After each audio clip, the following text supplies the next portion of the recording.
Khodiyar dam 70% ભરાયો. ગીર જંગલમાં સતત ધીમી ધારે વરસાદને લઈ ધારીનો ખોડિયાર ડેમ 70% ભરાયો. તંત્રે 35 ગામોને એલર્ટ આપ્યું. ચોમાસાની ઋતુમાં અમરેલી જિલ્લામાં છૂટોછવાયો વરસાદ પડવાના કારણે અમરેલી જિલ્લાના મોટા ભાગના જળાશયો ખાલી પડ્યા છે, જેમાં ગીરના જંગલના ગામડાઓમાં સૌથી વધારે અને સતત ધીમી ધારે પડી રહેલ વરસાદના કારણે સૌપ્રથમ જિલ્લામાં ધારી નજીક આવેલ ખોડિયાર ડેમમાં બમ્પર પાણીની આવક થતાં મોડી રાત્રે એલર્ટ મેસેજ જાહેર કરવામાં આવ્યો છે. અત્યાર સુધીમાં કુલ 70% ઉપરાંતનો ડેમ ભરાઈ જતા ગમે ત્યારે ઓવરફ્લો થવાની શક્યતા તંત્ર દ્વારા વ્યક્ત કરવામાં આવી છે. શેત્રુંજી નદી પર આવેલ ખોડિયાર ડેમ સૌથી મોટો ડેમ આવેલ છે. સિંચાઈ વિભાગ દ્વારા ગમે ત્યારે દરવાજો ખોલવામાં આવશે. ડેમ કાંઠે અને નદી કાંઠે સ્થાનિક લોકોએ અવરજવર ન કરવા અપીલ કરવામાં આવી છે.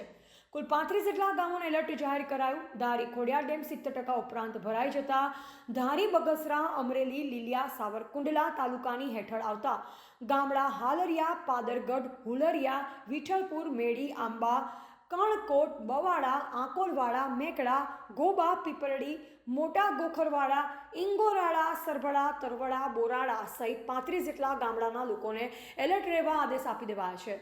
રિપોર્ટર ડામોર વનરાજભાઈ, ધારી.